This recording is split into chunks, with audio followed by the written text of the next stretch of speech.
السلام علیکم ورحمۃ اللہ وبرکاتہ۔ یہ دارالسلام اسٹوڈیو ہے۔ آپ کی خدمت میں انواع و اقسام کی اسلامی آڈیو کیسٹس اور سی ڈیز پیش کرنے والا اپنی نوعیت کا واحد ادارہ۔ جی ہاں، اس بار آپ کے لیے 40 احادیث نبویہ پر مشتمل ایک انمول تحفہ پیش کیا جا رہا ہے۔ 7ویں صدی ہجری کے مایہ-ناز محدث اور فقیہ امام ابو زکریا یحییٰ بن شرف نووی رحمت اللہ علیہ نے عبادات، اسلامی معاشرت اور اخلاق و آداب پر مبنی احادیث نبویہ کا ایک جامع، مختصر اور مستند ترین مجموعہ ترتیب دیا، جس کا نام 40 رکھا۔ اس مجموعے کو پہلی بار دارالسلام اسٹوڈیو سی ڈی کی صورت میں احادیث کے متن اور ترجمے کے ساتھ پیش کرنے کی سعادت حاصل کر رہا ہے۔ دارالسلام اسٹوڈیو اس سے پہلے بھی بہت سی ایسی سیریز ریلیز کر چکا ہے، جن میں تلاوت قرآن مجید، ترجمہ، نماز اور حج جیسی عظیم عبادات پر مشتمل کیسٹس اور سیڈیز بھی شامل ہیں۔ لیجئے سماعت فرمائیے 40 نووی، پیشکش محمد طارق شاہد۔ حدیث نمبر 1، اصلاح نیت کی ضرورت و اہمیت۔ امیر المومنین ابو حفص عمر بن خطاب رضی اللہ عنہ سے روایت ہے، وہ کہتے ہیں میں نے رسول اللہ صلی اللہ علیہ وسلم کو فرماتے ہوئے سنا، تمام اعمال کا دار و مدار نیتوں پر ہے، اور ہر شخص کو اس کی نیت کے مطابق جزا ملے گی۔ جس کی ہجرت اللہ اور اس کے رسول کے لیے ہو تو اس کی ہجرت اللہ اور اس کے رسول کے لیے ہے، اور جس کی ہجرت حصول دنیا کے لیے یا کسی عورت سے نکاح کی غرض سے ہو تو اس کی ہجرت اسی چیز کے لیے ہے جس کے لیے اس نے ہجرت کی۔ حدیث نمبر 2، اسلام، ایمان اور احسان کے مفاہیم۔ سیدنا عمر رضی اللہ عنہ سے روایت ہے، فرماتے ہیں ایک دن ہم رسول اللہ صلی اللہ علیہ وسلم کی خدمت میں بیٹھے تھے کہ اچانک ایک شخص نمودار ہوا، جس کا لباس انتہائی سفید اور بال سخت سیاہ تھے، اس پر سفر کے آثار دکھائی دیتے تھے، نہ ہم میں سے کوئی اسے پہچانتا تھا۔ وہ آیا اور نبی اکرم صلی اللہ علیہ وسلم کے قریب اس طرح بیٹھا کہ اس نے اپنے گھٹنے آپ کے گھٹنوں کے ساتھ ملا دیے اور اپنے ہاتھ اپنی یا آپ کی رانوں پر رکھ دیے اور کہا، اے محمد، مجھے اسلام کے بارے میں بتائیے کہ اسلام کیا ہے۔ رسول اللہ صلی اللہ علیہ وسلم نے فرمایا، اسلام یہ ہے کہ تو گواہی دے کہ اللہ کے سوا کوئی سچا معبود نہیں، اور یہ کہ محمد اللہ کے رسول ہیں، نماز ادا کرے، زکوٰۃ دے، رمضان کے روزے رکھے، اور استطاعت ہو تو بیت اللہ کا حج کرے۔ اس نے کہا، آپ نے سچ فرمایا۔ حضرت عمر رضی اللہ عنہ کہتے ہیں ہمیں تعجب ہوا کہ وہ خود سوال کرتا ہے اور خود ہی جواب کی تصدیق کرتا ہے۔ پھر اس نے کہا، مجھے ایمان کے بارے میں بتائیے کہ ایمان کسے کہتے ہیں۔ آپ نے فرمایا، ایمان یہ ہے کہ تو اللہ پر، فرشتوں پر، اس کی نازل کردہ کتابوں پر، اس کے رسولوں پر، آخرت پر اور اچھی بری تقدیر پر ایمان رکھے۔ اس نے کہا، آپ نے بالکل درست فرمایا۔ پھر اس نے کہا، احسان کے بارے میں بتلائیے کہ احسان کسے کہتے ہیں۔ آپ نے فرمایا، احسان یہ ہے کہ تو اللہ کی عبادت یوں کرے گویا تو اسے دیکھ رہا ہے، اور اگر یہ مقام حاصل نہ ہو تو کم از کم یہ خیال رہے کہ وہ تجھے دیکھ رہا ہے، اگرچہ تم نہیں دیکھ رہے۔ پھر اس نے کہا کہ مجھے قیامت کے بارے میں بتلائیے کہ کب آئے گی۔ آپ نے فرمایا، اس کے متعلق میرا علم تمہارے علم سے زیادہ نہیں۔ اس نے کہا، تو پھر اس کی نشانیاں ہی بتلا دیں۔ آپ نے فرمایا کہ اس کی نشانیاں یہ ہیں کہ لونڈیاں اپنی مالکاؤں کو جنم دینے لگے، اور تم ننگے پاؤں، ننگے جسم، تنگ دست بکریوں کے چرواہوں کو دیکھو کہ وہ عمارتوں کی تعمیر میں حد سے تجاوز کرنے لگیں گے۔ اس کے بعد وہ سائل چلا گیا۔ کچھ وقت گزرنے کے بعد آپ نے فرمایا، عمر، جانتے ہو یہ سائل کون تھا؟ میں نے کہا، اللہ اور اس کا رسول ہی بہتر جانتے ہیں۔ آپ نے فرمایا، یہ جبریل تھے جو تمہیں تمہارا دین سکھانے آئے تھے۔ حدیث نمبر 3، ارکان اسلام۔ ابو عبد الرحمن سیدنا عبداللہ بن عمر بن خطاب رضی اللہ عنہما سے روایت ہے، کہتے ہیں میں نے رسول اللہ صلی اللہ علیہ وسلم کو فرماتے ہوئے سنا، اسلام کی بنیاد 5 چیزوں پر رکھی گئی ہے۔ گواہی دینا کہ اللہ کے سوا کوئی معبود برحق نہیں اور محمد اللہ کے رسول ہیں، نماز قائم کرنا، زکوٰۃ ادا کرنا، بیت اللہ کا حج کرنا اور رمضان المبارک کے روزے رکھنا۔ حدیث نمبر 4، انسان کے تخلیقی مراحل اور انجام آخرت۔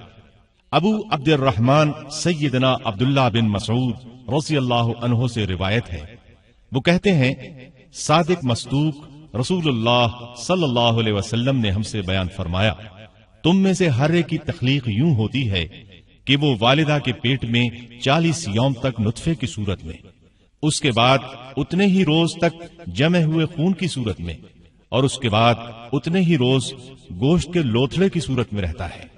بعد ازاں اس کی طرف ایک فرشتہ بھیجا جاتا ہے، وہ آ کر اس میں روح پھونکتا ہے اور اس سے اس پیدا ہونے والے کے متعلق 4 باتیں، رزق، عمر، عمل اور اس کے شقی یعنی بدبخت یا سعید یعنی نیک بخت ہونے کے متعلق لکھنے کا حکم دیا جاتا ہے۔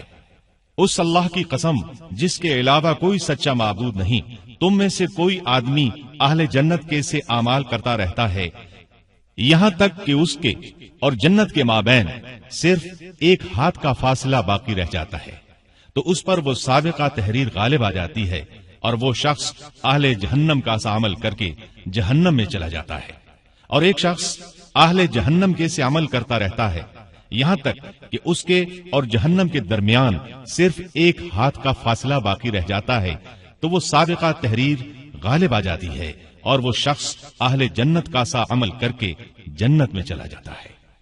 حدیث نمبر 5، مذمت بدعت۔ ام المومنین ام عبداللہ حضرت عائشہ رضی اللہ عنہا سے روایت ہے کہ رسول اللہ صلی اللہ علیہ وسلم نے فرمایا، جو شخص ہمارے دین میں کسی ایسی بات کو جاری کرے جو اس دین میں نہیں ہے تو وہ بات عمل مردود ہے۔ مسلم کی روایت کے الفاظ یوں ہیں کہ جو شخص ایسا عمل کرے جس کا ہمارے دین میں حکم نہیں تو وہ عمل مردود ہے۔ حدیث نمبر 6، حلال، حرام اور اصلاح قلب۔ ابو عبداللہ سیدنا نعمان بن بشیر رضی اللہ عنہما سے روایت ہے، کہتے ہیں میں نے رسول اللہ صلی اللہ علیہ وسلم کو فرماتے ہوئے سنا کہ حلال چیزوں کا حکم بالکل واضح ہے اور حرام چیزوں کا حکم بھی واضح ہے۔ ان دونوں یعنی حلال و حرام کے درمیان کچھ امور متشابہ ہیں جن کی حلت و حرمت کو اکثر لوگ نہیں جانتے، بس جو شخص اس قسم کی غیر واضح اشیاء سے بچ گیا اس نے اپنے دین اور عزت کو بچا لیا، اور جو شخص اس قسم کے امور کو اختیار کرنے لگے وہ حرام میں جا پڑے گا۔ جیسا کہ کوئی چرواہا چراگاہ کے آس پاس جانوروں کو چرائے تو ہو سکتا ہے کہ جانور چراگاہ میں جا پہنچے۔ خبردار، ہر بادشاہ کی چراگاہ ہوتی ہے اور اللہ کی چراگاہ سے مراد اس کی حرام کردہ اشیاء ہے۔ خبردار، جسم میں گوشت کا ایک ٹکڑا ہے، اگر وہ درست ہو تو سارا جسم درست رہتا ہے، اور اگر وہ خراب ہو جائے تو سارا جسم خراب ہو جاتا ہے۔ خبردار، وہ گوشت کا ٹکڑا دل ہے۔ حدیث نمبر 7، اخلاص، خیرخواہی، وفاداری۔ ابو رقیہ سیدنا تمیم بن اوسداری رضی اللہ عنہ سے روایت ہے کہ نبی اکرم صلی اللہ علیہ وسلم نے فرمایا، دین خیرخواہی کا نام ہے۔ ہم نے کہا، خیرخواہی کس کے لیے ہو؟ آپ نے فرمایا، اللہ کے لیے، اس کی کتاب کے لیے، اس کے رسول کے لیے، مسلمانوں کے حکمرانوں اور عوام کے لیے۔ حدیث نمبر 8، مسلمان کے جان و مال کا تحفظ۔ سیدنا ابن عمر رضی اللہ عنہما سے روایت ہے کہ رسول اللہ صلی اللہ علیہ وسلم نے فرمایا، مجھے حکم دیا گیا ہے کہ میں لوگوں سے جنگ کرتا رہوں تاکہ وہ گواہی دیں کہ اللہ کے سوا کوئی سچا معبود نہیں اور محمد اللہ کے رسول ہیں، نماز قائم کریں اور زکوٰۃ دیں۔ جب وہ یہ کام کر لیں تو وہ مجھ سے اپنے خون اور اموال محفوظ کر لیں گے سوائے کسی اسلامی حق کے، اور ان کا حساب اللہ کے ذمے ہوگا۔ حدیث نمبر 9، اطاعت رسول کی فرضیت اور کثرت سوالات کی ممانعت۔ سیدنا ابو ہریرہ عبد الرحمن بن صخر رضی اللہ عنہ سے روایت ہے، فرمایا، میں نے رسول اللہ صلی اللہ علیہ وسلم کو فرماتے ہوئے سنا، میں تمہیں جس کام سے منع کروں اس سے باز رہو، اور جس کام کا حکم دوں اسے بقدر استطاعت بجا لاؤ۔ تم سے پہلے لوگوں کو ان کے کثرت سوالات اور انبیاء سے اختلاف نے ہلاک کر ڈالا تھا۔ حدیث نمبر 10، اکل حلال کی اہمیت اور کسب حرام کی مذمت۔ سیدنا ابو ہریرہ رضی اللہ عنہ سے روایت ہے، رسول اللہ صلی اللہ علیہ وسلم نے فرمایا، بے شک اللہ پاک ہے اور وہ صرف پاک چیز ہی قبول کرتا ہے، اور اللہ نے اہل ایمان کو وہی حکم دیا ہے جو رسولوں کو دیا ہے۔ چنانچہ اللہ نے فرمایا ہے، اے میرے رسولو، پاکیزہ چیزیں کھاؤ اور اچھے عمل کرو، اور اللہ نے اہل ایمان سے فرمایا، اے ایمان والو، ہم نے جو پاکیزہ چیزیں تمہیں دی ہیں ان میں سے کھاؤ۔ اس کے بعد آپ نے اس شخص کا ذکر کیا جو طویل سفر کرے، اس کے بال پر آگندہ اور خود غبار آلود ہو، وہ آسمان کی طرف ہاتھ اٹھا اٹھا کر یا رب کہے، مگر اس کی حالت یہ ہو کہ اس کا کھانا پینا، لباس اور غذا ہر چیز حرام ہو، تو اس کی دعا کیسے قبول ہو؟ Thanks for watching. Don't forget to like, comment, share and subscribe to